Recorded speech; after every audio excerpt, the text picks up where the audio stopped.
जय श्री श्री राधा गोविंद जी की श्री गौर निताई की। ओम नमो भगवते वासुदेवाय। ओम नमो भगवते वासुदेवाय। ओम नमो भगवते वासुदेवाय। नारायणं नमस्कृत्य नरं चैव नरोत्तमं देवीं सरस्वतीं व्यासं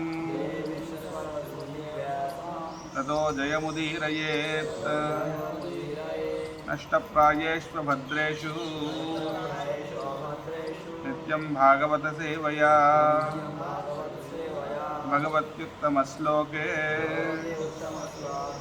भक्तिर्भवति नैष्ठिकी। आज हम श्रीमद् भागवतम के पहले स्कंध के 18वें अध्याय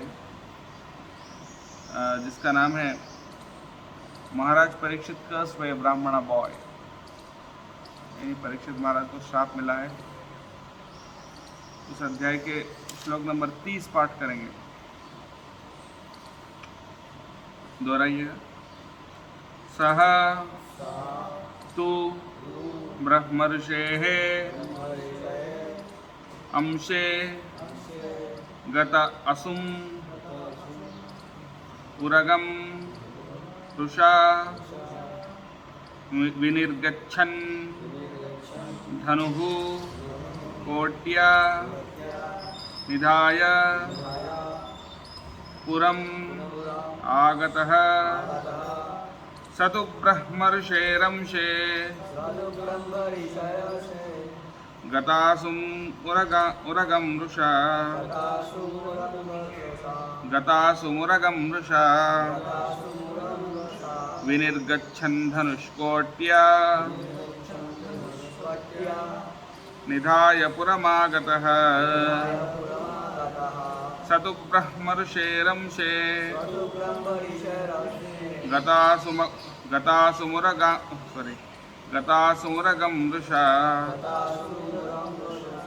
विनिर्गच्छन् धनुष्कोट्या निधाय परमागतः स तु ब्रह्मर्षेरंशे गतासुमुरगं रुषा विनिर्गच्छन् धनुष्कोट्या निधाय पुरमागतः।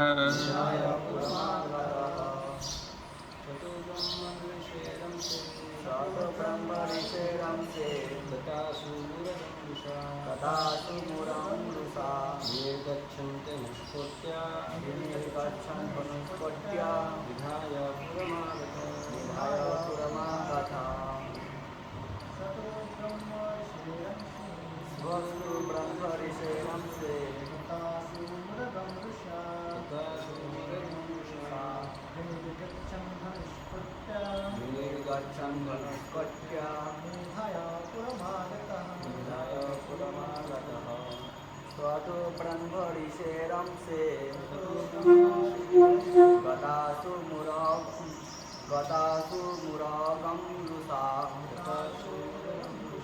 विनिर्गच्छन् धनुष्कोट्या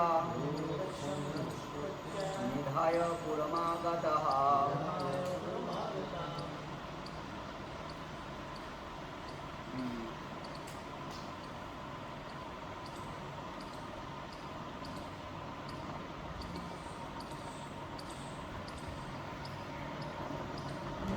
इसका अनुवाद और तात्पर्य पढ़िए।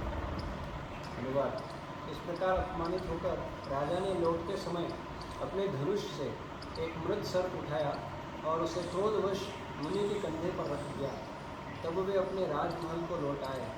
तात्पर्य: राजा ने मुनि के साथ जैसे को तैसा का व्यवहार किया। यद्यपि वे इस प्रकार की मूर्खतापूर्ण कार्यवाही के अभ्यस्त न थे। भगवत इच्छा से राजा ने लौटते समय अपने समक्ष एक मरा हुआ सर्प देखा और सोचा कि जिस मुनि ने उन्हें इस प्रकार उपेक्षित समझा है, यदि उनके गले में मृत सर्प की माला पहना दी जाए तो वे भी इसी प्रकार उपेक्षित हो जाएं। सामान्य व्यवहार में यह अधिक अस्वाभाविक न था, लेकिन एक ब्राह्मण मुनि के साथ महाराज परीक्षित का यह व्यवहार निश्चित रूप से अभूतपूर्व था। यह भगवान की इच्छा से ही हुआ।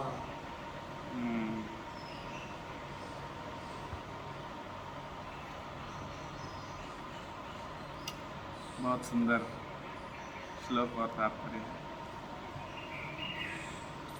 ओम अज्ञानतिमिरान्धस्य ज्ञानाञ्जनशलाकया चक्षुरुन्मीलितं येन तस्मै श्रीगुरवे नमः।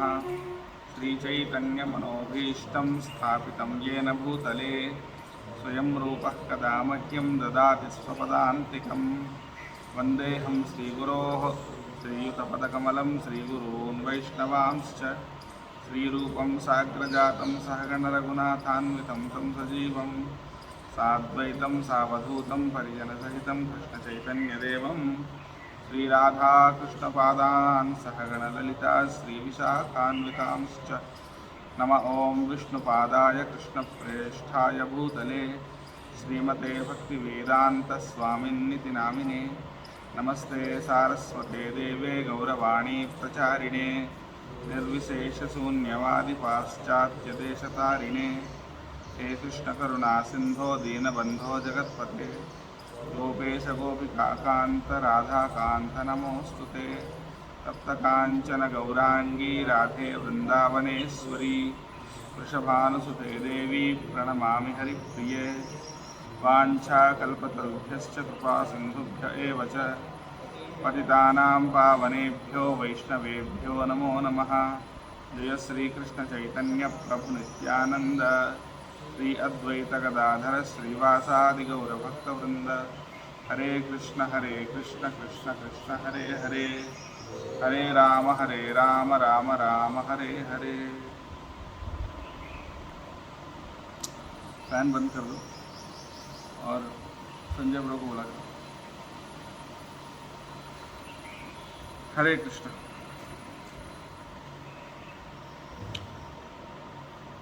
तो इस श्लोक में देखें तो साधारण रूप से देखें तो इसका जो अर्थ है वो बहुत सरल है। यहाँ बताया गया है कि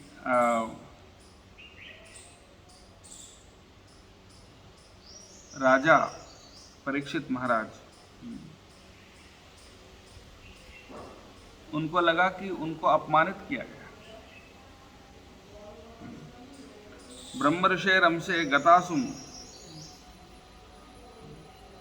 गतासुम उरगम, उरगम मतलब सांप, गतासुम मतलब जो मर गया,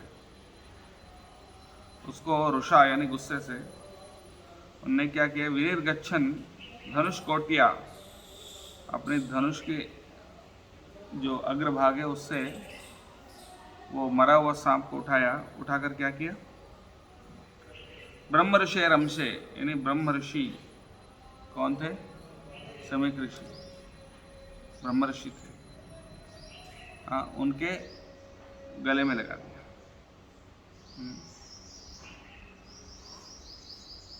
निधाय पुरमागत है, निधाय मतलब रखकर, पुरमागत है अपने घर चले गए। तो प्रभुपाद जी तात्पर्य बता रहे हैं कि टिट फॉर टैट, अगर कोई आपको थप्पड़ लगाता है तो आप क्या करेंगे, आप भी वापस थप्पड़ लगाएंगे। इसको बोलते हैं टिट फॉर टैट। हाँ, ये किया परीक्षित महाराज ने। साधारण व्यक्ति के लिए तो समझ सकते हैं कि कोई साधारण व्यक्ति ऐसा इसको करे तो, लेकिन जो व्यक्ति महान भक्त है वो ऐसा करे, वो समझने लायक नहीं, वो एक अलग विषय है। तो इससे पहले वाले श्लोक में, कल वाले श्लोक में बता रहे हैं कि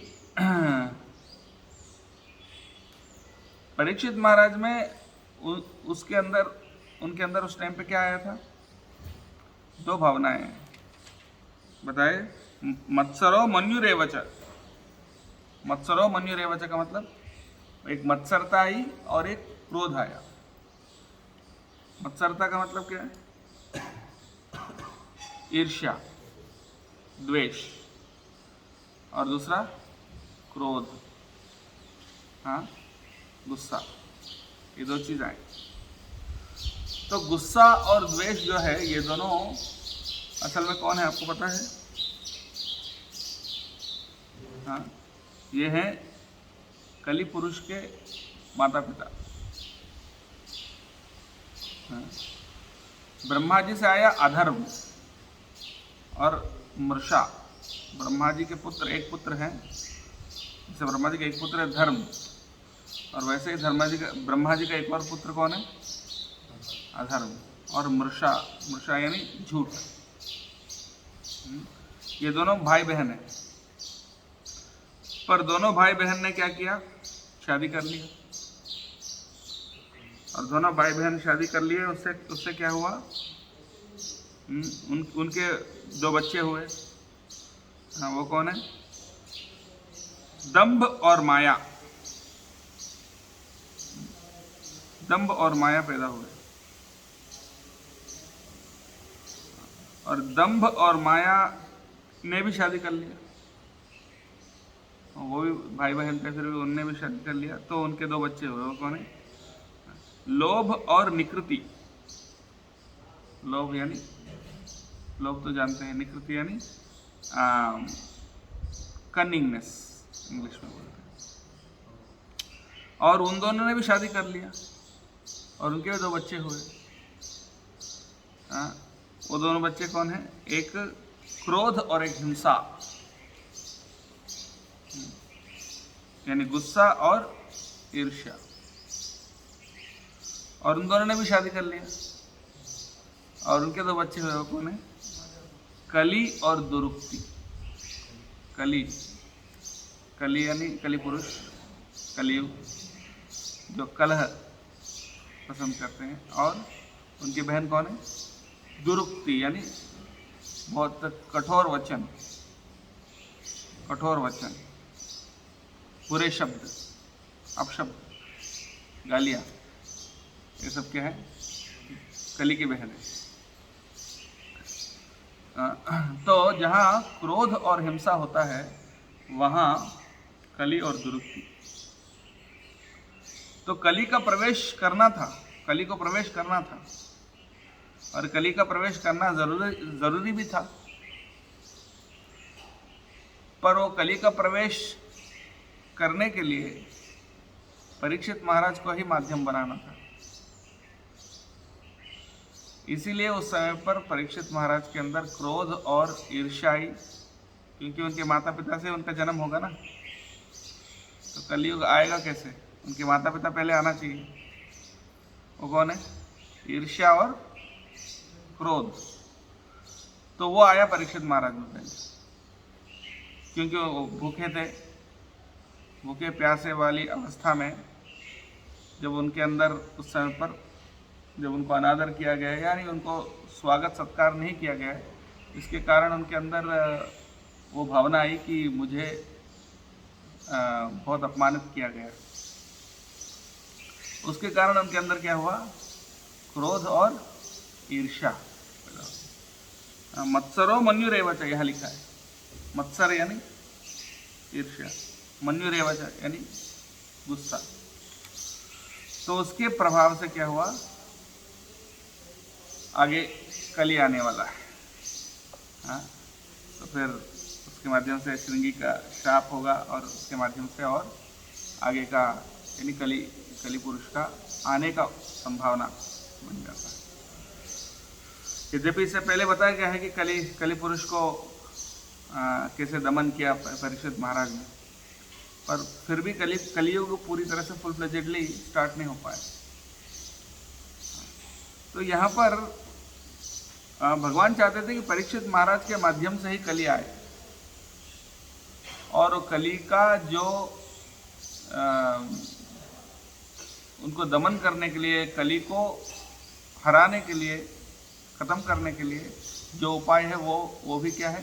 श्रीमद् भागवतम। वो भी परीक्षित महाराज के माध्यम से आए।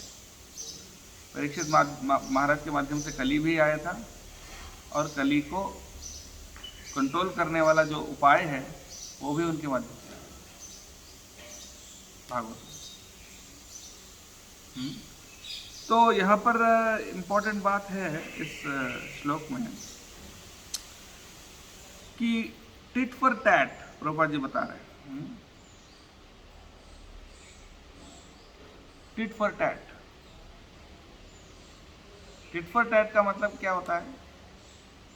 जब किसी ने हमारे साथ कुछ किया तो हम भी उनको वैसा के वैसे जवाब देंगे। कोई हमको थप्पड़ लगाएगा तो हम भी थप्पड़ लगाएंगे, कोई हमको परेशान करेगा तो हम भी उनको परेशान करेंगे। असल में ये जो भावना है ये अहंकार से आ रहा है। कैसे? क्योंकि हम अपने आप को कर्ता समझते हैं और उसी प्रकार से सामने वाले को भी कर्ता समझते हैं। असल में क्या है, कोई हमको कष्ट होता है तो ऐसा नहीं कि सामने वाला व्यक्ति उसके लिए कारण है। जिसके माध्यम से हमको कष्ट मिला है, जिस व्यक्ति के माध्यम से हमें दुख हुआ है, असल में वो व्यक्ति कारण नहीं है। असल में उस दुख का कारण क्या है? हमारे कर्मफल है, हम ही हैं। वो सिर्फ माध्यम है। पर हम अहंकार से क्या सोचते हैं? अहंकार दो प्रकार से काम करता है। एक मैं करता हूं और दूसरा भगवान करता नहीं है। भगवान करता नहीं है तो क्या हुआ? मैं करता हूं या आप करता हो, ये भी अहंकार है। मैं भी कोई नहीं हूं कुछ करने वाला और आप भी कोई नहीं हो। ना आप कोई करता हो ना मैं कोई करता हूं। करता कौन है? भगवान है। तो अहंकार के वजह से हम सामने वाले व्यक्ति को कर्ता समझते हैं, ये नहीं समझते हैं कि भगवान करता है। जब हम सामने वाले व्यक्ति को कर्ता समझते हैं कि उसने मुझे दुख दिया, उसने मुझे कष्ट दिया, ये तो गलत फहमी है। असल में उसने नहीं दिया दुख, भगवान ने मतलब दिया है, वो आपके कर्म फल की वजह से। भगवान ने उसको अनुमति दिया ताकि आपका कर्मफल आपको पहुंचाए। ये सही ज्ञान है। लेकिन जब अहंकार रहता है, व्यक्ति क्या सोचता है कि सामने वाला व्यक्ति ने किया है। अहंकार विमूढ़ात्मा कर्ता हमित मन्यते। जो अहंकार विमूढ़ है वो अपने आप को कर्ता समझता है या सामने वाले व्यक्ति को कर्ता समझता है। तो जब अहंकार से सामने वाले व्यक्ति को हम कर्ता समझते हैं तो हम समझते हैं कि उसने किया मेरे साथ ऐसा। यह अज्ञान शुरू हो गया। करने वाला वो कौन होता है? जब तक भगवान उनको अनुमति नहीं देंगे तो वो भी कर सकता है क्या? नहीं कर सकता। तो इसलिए वो करता नहीं है, लेकिन अपन ने उनको समझ लिया कि वो करता है। उससे क्या होता है? उसके कारण हम फिर हम भी कर्ता बनना चाहते हैं।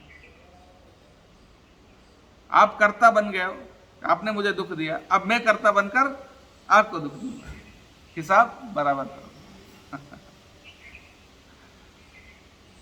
तो अहंकार से जब सामने वाले को व्यक्ति को कर्ता समझते हैं तो वही अहंकार से हम भी कर्ता बनना चाहते हैं, और उसके कारण क्या होता है? टिट फॉर टैट होता है।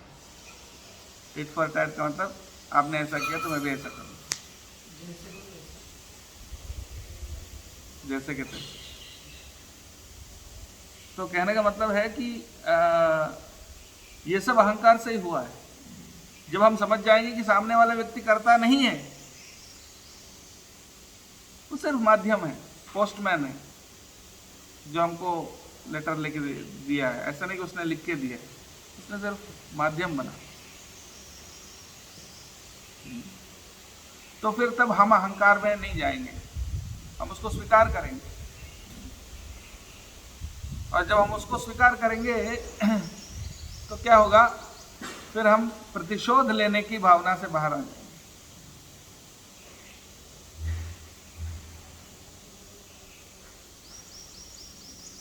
तो उसके बाद क्या होगा? उसके बाद जब हम समझेंगे कि हम करता नहीं है, हम सिर्फ एक माध्यम है, तब उस व्यक्ति के ऊपर क्रोध की जगह हमको क्या आएगा? दया। क्या आएगा? दया की भावना उत्पन्न होगी।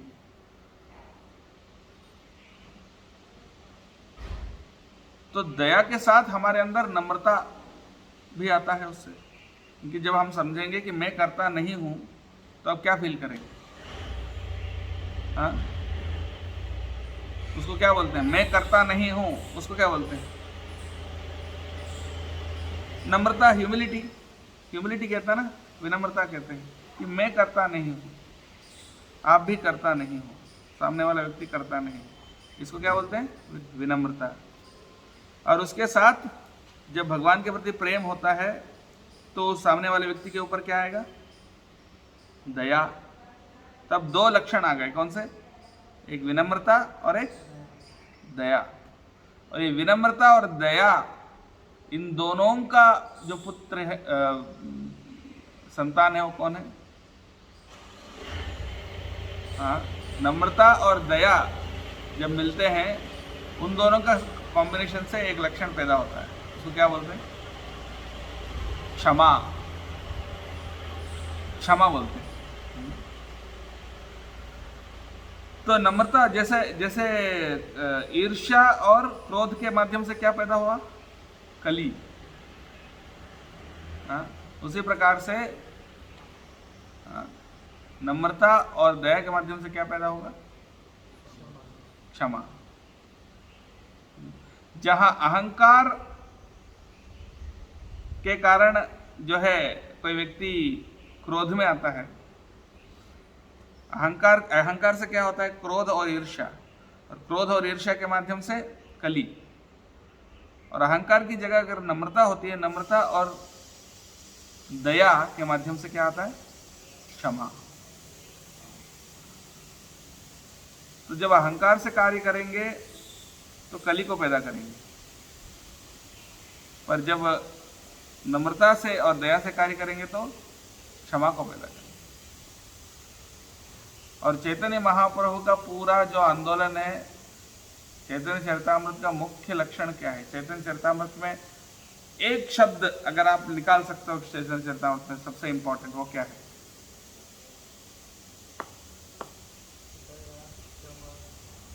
क्षमा है। क्योंकि उसके बिना हम कलियुग के लोगों को कैसे उद्धार होगा? भगवान की क्षमा से ही। अगर भगवान हमें क्षमा नहीं करते हैं तो क्या हमारा उद्धार होगा? तो चैतन्य महाप्रभु का मूवमेंट में सबसे मेन लक्षण क्षमा ही है। भागवतम का सबसे मुख्य गुण है, भागवतम में जो सबसे मुख्य गुण जिसका तारीफ किया गया वो क्या है? वो प्रेम है। और चैतन्य चरितामृत का मुख्य लक्षण क्या है? क्षमा। महाभारत का मुख्य लक्षण क्या है? धर्म।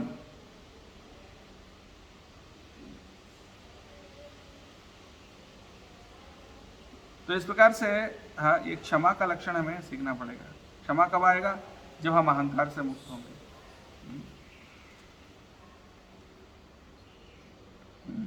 जब भी आपके अंदर अहंकार रहता है ना, तो व्यक्ति के अंदर ये भावना रहता है कि जस्टिस सीख करने का, यानी जस्टिस का हिंदी शब्द क्या है? हाँ, न्याय। हाँ, कानून नहीं, जस्टिस को क्या बोलते हैं हिंदी में? हेमांकु? जस्टिस, न्याय चाहिए हमें। हमारे साथ अन्याय हुआ है, हमको न्याय चाहिए। ये भावना आता है, न्याय चाहिए, न्याय दिलवाओ। हाँ? तो ये जो व्यक्ति न्याय चाहता है, हम अब समझ लेना चाहिए कि ये अहंकार का लक्षण है। उसको न्याय मिलेगा लेकिन कृपा नहीं मिलेगा। अगर भगवान के सामने आप बोलोगे कि मुझे न्याय चाहिए, तो आपको सिर्फ न्याय मिलेगा लेकिन कृपा नहीं मिलेगी। लेकिन अगर आप बोलोगे भगवान मुझे कृपा चाहिए, तो कभी कभी अन्याय जैसा लगने वाले चीज को हमें स्वीकार करना सीखना पड़ेगा। बहुत इंपॉर्टेंट पॉइंट है, समझ लीजिए। ऐसे ऐसे चीजें जो लगता है कि अन्याय है मेरे साथ, नम्रता पूर्वक जब उसको स्वीकार करेंगे कि ये मेरा कर्म फल है, तब क्या होता है,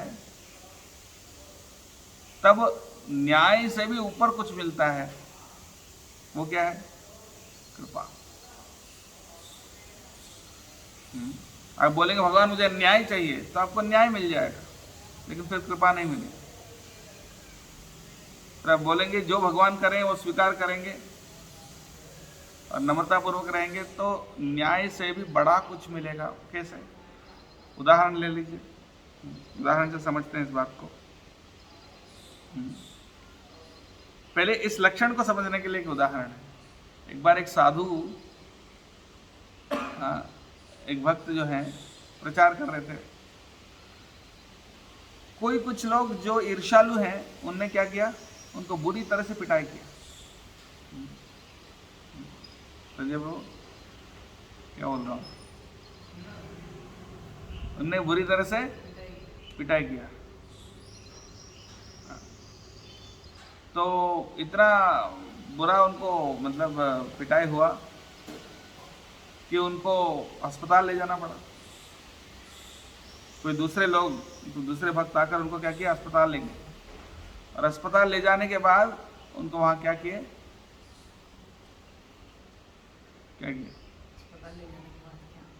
इलाज किए। तो इलाज करते समय उनको जब सेवा कर रहे हैं, तो उस समय पर धीरे धीरे उनको होश आया। तो होश आने के बाद उनसे पूछा गया, आप पहचानते हो क्या कि कौन आपको मारा, किसने? उन्होंने क्या जवाब दिया? बोले जो अभी सेवा कर रहे हैं वही मारा। जो अभी सेवा कर रहे हैं उन्होंने ही मारा, या जो मारा वही सेवा कर रहा है। तो कहने का मतलब वो ये कह रहे हैं कि अल्टीमेटली भगवान ही दोनों का कारण है। भगवान के माध्यम से, भगवान की इच्छा से कोई माध्यम बना हमें मारने का, और भगवान की इच्छा से ही कोई माध्यम बना बचाने का। उन्हें फर्क नहीं देखा कि इसने मारा और इसने बचाया। ये साधु का असली लक्षण। ये फर्क नहीं देखा कि अरे उसने मारा वो मेरा शत्रु है, इसने बचाया ये मेरा मित्र है। वही हम यहाँ भागवतम में भी हमने पढ़ा है कुछ समय पहले। क्या? जब बैल को कली पुरुष मार रहा है ना, बैल के पैर को काट रहा है, बैल के पैर को काट रहा है, तो उस समय पर कौन आए? परीक्षित महाराज। और उससे उनसे पूछते हैं धर्म रूपी बैल से कि आपको कौन मार रहा है, बताओ, क्योंकि गवाह चाहिए ना दंड देने के लिए। आप बताओ कि आपको किसने मारा। तो बैल ने क्या बोला? कभी भी उन्होंने आइडेंटिफाई नहीं किया कि इस कली पुरुष ने मुझे मारा या मेरा पैर तोड़ा। क्योंकि वो उस समय पर बहुत फिलोसॉफिकल डिस्कशन होता है। वो कहते हैं कि जो दोष को देखेगा वो भी दोषी बनेगा, वो भी उसी दोष का भागीदार होगा। अगर मैं बोलूंगा कि एक कली पुरुष ने मुझे मारा, तो इसका मतलब यह है कि जो दोष मैं उनके अंदर देख रहा हूं वो दोष मेरे अंदर भी है। तो इसलिए वो धर्मरूपी बैल ने कहा कि उन्होंने ये नहीं कहा कि उसके माध्यम से मेरा दुख हुआ है, यानी उसको कर्ता रूप में नहीं समझ रहा, वो सिर्फ अपना ही प्रारब्ध को समझ रहा है। ये है असली ज्ञान का लक्षण। और अब हम और उदाहरण देखेंगे कैसे भक्त जो हैं इस प्रकार से जस्टिस यानी न्याय चाहने वाले स्थिति से बाहर आकर, जब अहंकार में रहते हैं तो न्याय चाहते हैं, और जब भक्ति में रहते हैं तो सिर्फ कृपा चाहते हैं। उदाहरण ले लीजिए। और उदाहरण के लिए पांडव, 5 पांडव क्या न्याय चाहते थे? अगर न्याय चाहते तो अर्जुन क्यों बोलते हैं कि मैं युद्ध नहीं करूंगा? अगर वो न्याय चाहते थे तो युद्ध करते। लेकिन अर्जुन ने क्या कहा? मुझे राज्य नहीं चाहिए। नकांक्षे विजयम कृष्ण राज्यम सुखांच। युद्ध करना नहीं चाहते, यानी वो न्याय नहीं चाहते, वो सिर्फ भगवान की कृपा चाहते। पर क्योंकि भगवान ने कहा कि नहीं आपको युद्ध करना है, इसलिए युद्ध किए। कोई न्याय के लिए युद्ध नहीं किए कि हमको न्याय चाहिए, हमको क्या बोलते हैं उसको, हमारे साथ अन्याय हुआ है और उस अन्याय को उसको प्रतिशोध लेना है, यानी उसके हमारे साथ जो अन्याय हुआ है उसको सही करना है। हाँ, इस तरह से सोच के पांडवों ने युद्ध नहीं किया। वो यही सिर्फ सोच कर किए कि ये हमारा सेवा है भगवान के लिए, ये हमारा धर्म है, हमारा कर्तव्य है, ये समझकर उन्होंने युद्ध किया। तो कहने का मतलब ये है कि हमको भी उसी प्रकार से ऐसा नहीं, ऐसा देखने में लग सकता है कि उनके साथ जो अन्याय हुआ है उसके लिए उन्होंने युद्ध किया और कौरवों को मारा, पर ऐसा नहीं है। असल में वो चाहते ही नहीं थे, पर क्योंकि भगवान चाहते थे कि वो दंड दे, और उस दंड देने में भी दया है, उस दंड देने में प्रतिशोध की भावना नहीं है, क्योंकि वो राजा है, उनका काम है न्याय करना, उनका कर्तव्य है न्याय दिलाना। इसीलिए वो उसको अपने कर्तव्य समझते हुए भगवान की सेवा में वो किए, ना कि उन्होंने कोई प्रतिशोध की भावना में आकर की। और असल में न्याय की बात की जाए तो जो दंड कौरवों को मिला वो काफी था? नहीं, जितना अन्याय उनके साथ किया गया उसके लिए एक बार नहीं, उनको 1000 बार मारना चाहिए, है कि नहीं?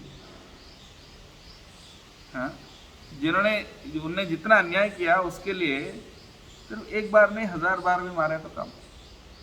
फिर भी वो ये नहीं बोले हमारे साथ इतना अन्याय हुआ, बस एक बार मारे, हम सेटिस्फाइड नहीं है, दोबारा उनको मारना चाहते हैं।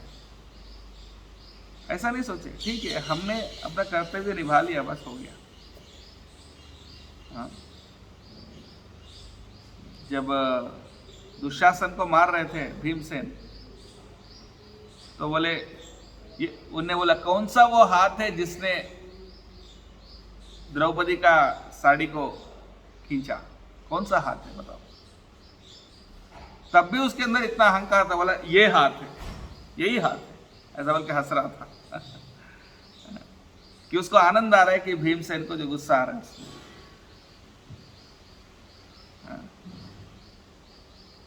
यानी कितना अहंकार है, देखिए कि मैंने किया, यद्यपि वो कर नहीं पाया, फिर भी उसको अहंकार है कि मैं ये इसी हाथ से मैंने खींचा द्रौपदी की साड़ी। हाँ? और वो क्या कह रहे हैं? हाँ? भीमसेन ने क्या किया? अच्छा यही हाथ है ना, उस हाथ को उखाड़ दिया शरीर से। देखने में तो ऐसा लग सकता है कि भीमसेन इसीलिए कर रहा है क्योंकि उनको प्रतिशोध की भावना, नहीं, क्योंकि उनको जस्टिस दिलवाना उनका काम, वो क्षत्रिय है, राजा है। तो कहने का तात्पर्य है कि पांडव भी कोई न्याय पाने के लिए युद्ध नहीं किए असल में। उसी प्रकार से अम्बरीश महाराज को जब दुर्वासा मुनि मारने के लिए कोशिश किया, तो अम्बरीश महाराज ने क्या किया? मुझे मारने के लिए कोशिश किया ना, तो आपको भी कुछ ऐसा बुरा होना चाहिए, सुदर्शन चक्र आया तो अच्छा हुआ आपके साथ। ऐसा नहीं सोचा, क्योंकि उन्होंने सोचा कि जब वो भूत को पैदा किए थे ना, और राक्षस को पैदा किए थे दुर्वासा मुनि ने कि मारो अम्बरीश को, तो उन्होंने ये नहीं कहा कि अरे मेरे साथ क्यों अन्याय कर रहे हैं। उनने बोला अगर मेरा एकादशी व्रत पालन करने का यही फल है तो मैं स्वीकार करता हूँ, भगवान की अगर यही इच्छा है तो मैं स्वीकार करता हूँ। थोड़ा सा एक कदम पीछे भी नहीं हटे। तो इसलिए भगवान ने तुरंत बचाया उनको। और उसके बाद जब अम्बरीश महाराज क्षमा मांगने आते हैं, ये नहीं कहा कि अरे मुझे मारने के लिए आया, मैं कितना क्यों क्षमा कर दूं, नहीं, आपको भी भुगतना पड़ेगा, नहीं तो अन्याय। ऐसा नहीं, वो सबसे पहले खुश थे, आपने कुछ गलत किया ही नहीं, ठीक है, इस तरह से उनको स्वागत किया। तो भक्त में अन्याय की भावना नहीं रखती। जैसे 4 कुमार चतुष कुमारों को वैकुंठ में प्रवेश करने नहीं दिए, चतुष कुमारों को वैकुंठ में प्रवेश करने नहीं दिए, तो उनको गुस्सा आया, गुस्सा आकर उन्हें श्राप दिया कि आप असुर बन जाओ, आप वैकुंठ में रहने लायक नहीं है जय विजय को। तो फिर जब भगवान तुरंत उस टाइम में बाहर आ जाते हैं और बोलते हैं कि मेरी सेवकों की गलती, मेरी गलती, अरे इनका क्या, अगर मेरा हाथ भी आपके खिलाफ कुछ करे तो मैं अपना हाथ काट लूंगा। हाँ?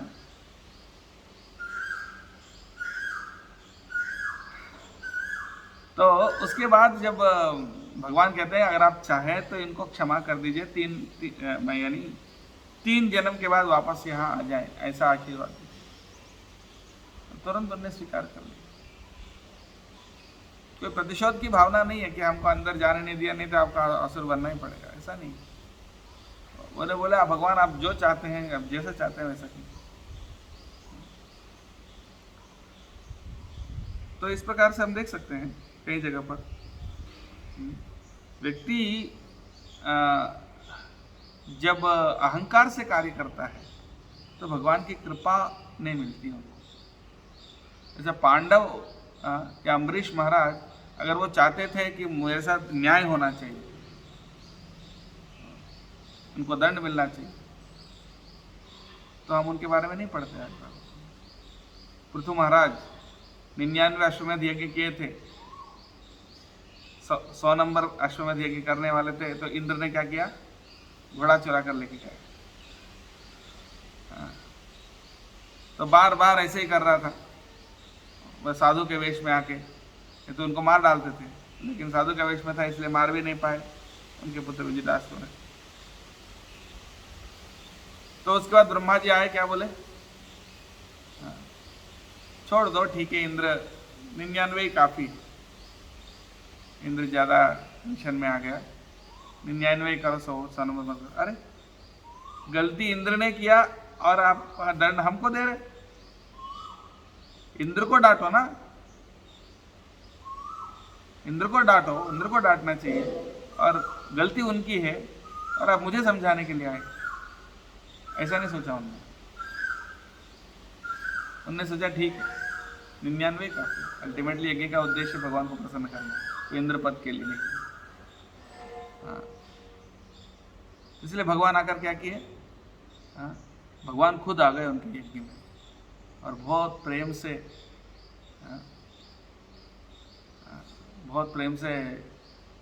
पृथु महाराज के साथ बात की।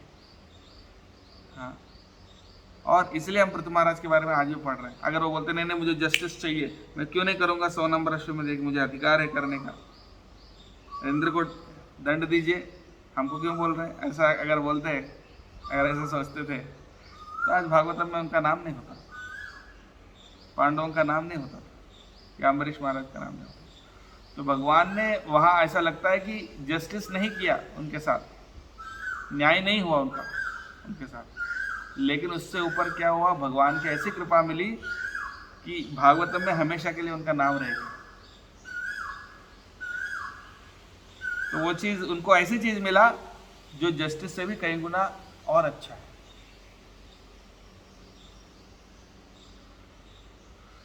तो उस टाइम पे 100 नंबर अश्वमेध यज्ञ कर देते तो क्या होता, ठीक है 100 अश्वमेध यज्ञ हो जाते थे, शायद इंद्र बन जाता था, उससे ज्यादा कुछ नहीं होता।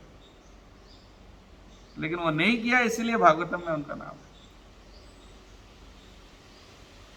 तो जब जस्टिस चाहते हैं तो आपको सिर्फ जस्टिस मिलेगा, लेकिन जब आप भगवान की कृपा चाहते हैं तो तब क्या है, जस्टिस के पीछे नहीं जाना चाहिए, मेरे साथ न्याय होना चाहिए, ऐसा नहीं सोचना।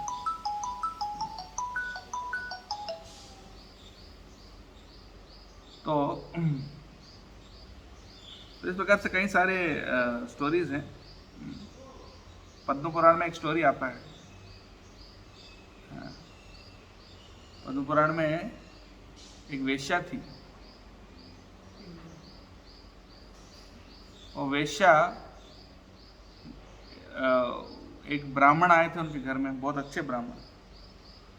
वो ब्राह्मण को उन्होंने क्या किया, आकर्षित किया, मोहित किया। वो ब्राह्मण को बोला कि आप हम संग करेंगे। तो बोले नहीं, ये गलत। पर फिर भी उन्होंने जबरदस्ती ब्राह्मण को प्रलोभित करके, आकर्षित करके उनको गलत काम करने में विवश कर दिया। फिर बाद में क्या हुआ, वो वेश्या जिसने वो ब्राह्मण का पतन का कारण हुई, फिर कुछ समय बाद फिर वो जाती है, उनको साधु संग मिल जाता है। साधुओं का संग से वो क्या हो जाता है, भक्ति करने लग जाती है। और ये जो ब्राह्मण जो अच्छा था, बेचारा कोई गलत काम नहीं करता था, लेकिन ये वेश्या ने उसको जबरदस्ती से गलत काम में फंसाया। उसके बाद उस गलत काम की वजह से उसके जो धर्म है वो खत्म हो गया। और फिर और गलत काम करने लगा। फिर धीरे धीरे वो क्या हुआ, वो ब्राह्मण कहाँ गया, नरक में गया, और ये वेश्या कहाँ गई, भगवत धाम चली। है कि नहीं? तो कहने का मतलब ये है कि जब हम अपनी धर्म के सिर्फ धर्म के लेवल पर रहते हैं तो भगवान की कृपा नहीं मिलती। लेकिन धर्म के लेवल से आगे जब जाते हैं तब भगवान की कृपा मिलती। तो जैसे हम देख सकते हैं भगवान की, हाँ ये बहुत इंपॉर्टेंट पॉइंट है, भगवान की कृपा के लिए जब हम प्रयास करते हैं तो उसमें हमें अहंकार छोड़ना पड़ेगा। अहंकार छोड़ने का मतलब क्या होता है,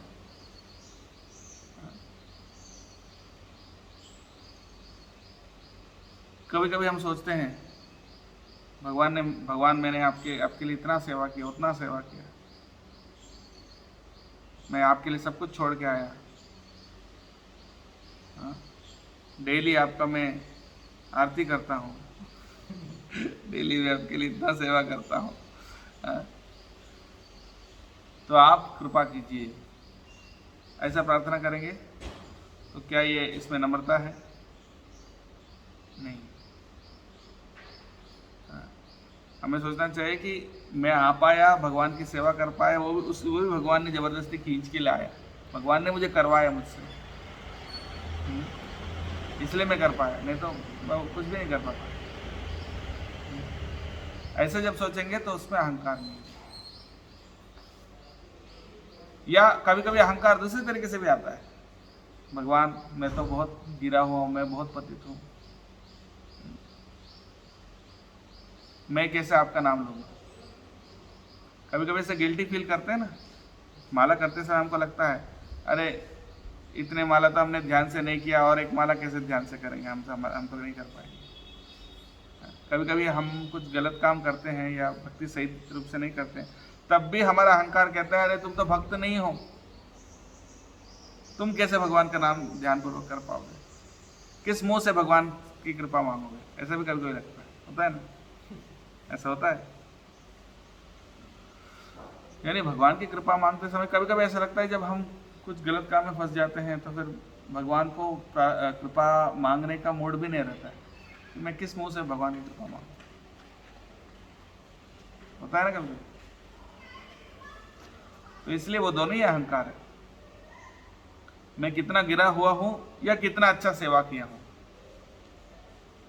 दोनों से कोई मतलब नहीं। अब चाहे कितना भी गिरा हुआ हो या कितना भी सेवा किया हो, भगवान की कृपा के लिए ये दोनों वजह नहीं है। भगवान की कृपा के लिए जब हम मांगते हैं तो बस हमें ये कहना चाहिए भगवान को कि हे भगवान मैं तो तुच्छ हूँ, ना मेरी सेवा का कोई महत्व है, ना आपकी कृपा के सामने मैं कितना भी बड़ा पापी हूँ उससे कोई कोन्वत्र ते अखिल गुरो भगवान प्रयास मुत्तारणे से भव संभव लोप हेतो हो। प्रहलाद महाराज बोलते हैं कि आपको ज्यादा तकलीफ थोड़ी होती है हमें उद्धार करने की, आपको क्या बहुत ज्यादा प्रयास लगता है? कोन्वत्र ते अखिल गुरो भगवान प्रयासम को प्रयास, यानी आपको क्या प्रयास है, बहुत ज्यादा मेहनत लगता है क्या भगवान को हमको उद्धार करने के लिए? नहीं, हमें उद्धार करने के लिए भगवान को कोई मेहनत नहीं लगता, ज्यादा मुश्किल नहीं है उनको। पूरा जगत का जो सृष्टि और स्थिति लय करने वालों को क्या हमको उद्धार करना बहुत बड़ी बात है? प्रहलाद महाराज यही बोलते हैं कि सबका, इस दुनिया के सभी लोगों को उद्धार करना आपके लिए कोई बड़ी बात नहीं है। तो इसलिए हम कितना भी गिरे हुआ, कितना भी अधम है, उससे कोई मतलब नहीं, भगवान बहुत आसानी से उद्धार कर सकते हैं। या आपने कितना भी पुण्य किया हो, कितना भी सेवा किया हो, वो भी भगवान के सामने कुछ नहीं है। तो इसलिए हम अहंकार से मुक्त होकर सिर्फ ये समझकर मैं तुच्छ हूँ, सिर्फ आपकी अहेतु की कृपा चाहिए। जब अहंकार शून्य होकर जब भक्तों के माध्यम से भक्तों की कृपा के माध्यम से, जब भक्तों का आश्रय लेकर भगवान से ये प्रार्थना करना चाहिए, ऐसा नहीं कि मैंने कुछ किया इसलिए मेरे पुण्य के वजह से आप कृपा करोगे, बस आप अहेतु की कृपा करो। भगवान चाहे तो आपने कितना भी सेवा किया, हो सकता है भगवान के लिए भगवान का कृपा आकर्षित ना हो पाए, ऐसे भी हो सकता है। बहुत सारे सेवा करके भी हो सकता है कि आप भगवान की कृपा को आकर्षित नहीं कर पाए, और ऐसा भी हो सकता है कि आपने कुछ नहीं किया पर भगवान की कृपा आ गया।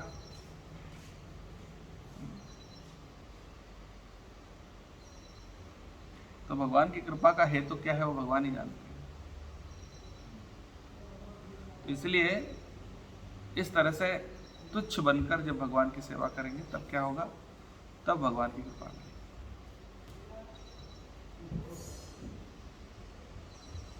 ठीक है, तो निरहंकार होना आज का मुख्य विषय है। और कोई सवाल है किसी को?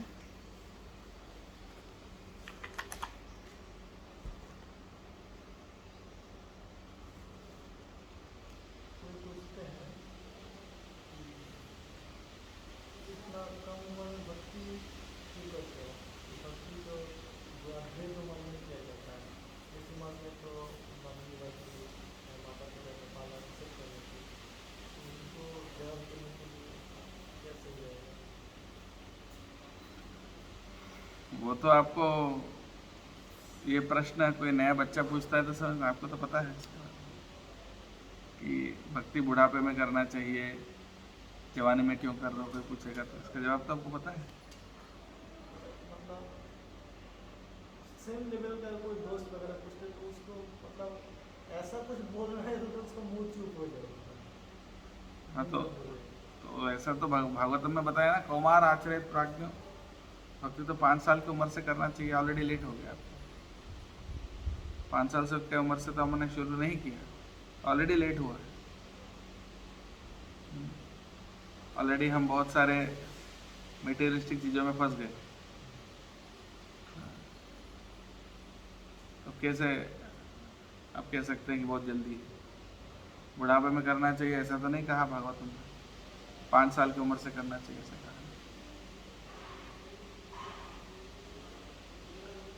तो इसलिए लेट नहीं है, अर्ली नहीं है, लेट है।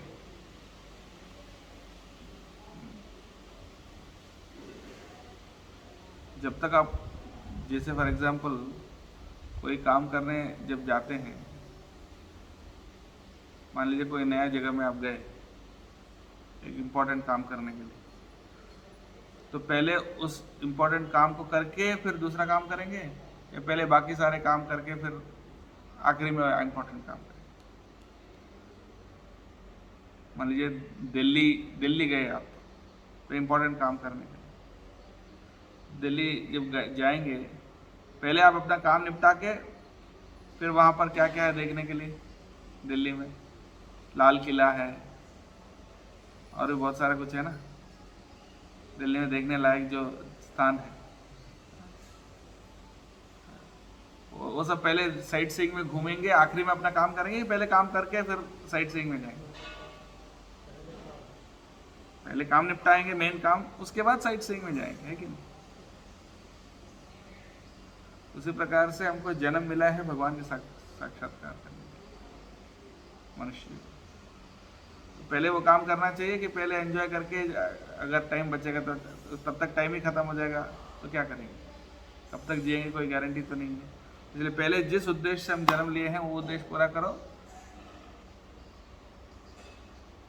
उसके बाद सोचो दूसरी चीजों के बारे में। ना कि पहले बाकी सारे काम करें और जो मेन काम है वो तो रह ही गया, तब तक पता चला कि टाइम भी खत्म हो गया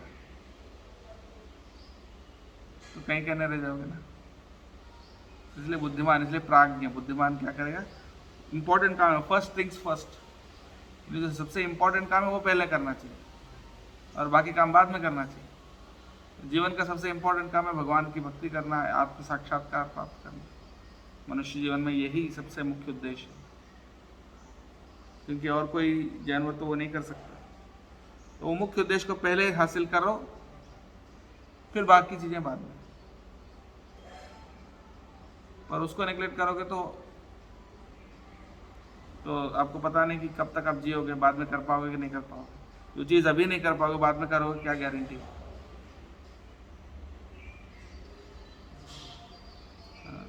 और बाद में टाइम भी रहेगा कि नहीं। इसलिए बुद्धिमान को क्या करना चाहिए, पहले करना।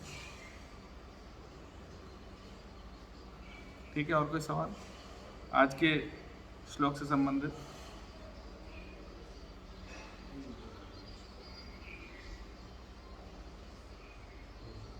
ठीक है। श्रीमद् भागवतम की जय, श्रील प्रभुपाद की, अनंत कोटि वैष्णव की, गौर प्रेमानंदे।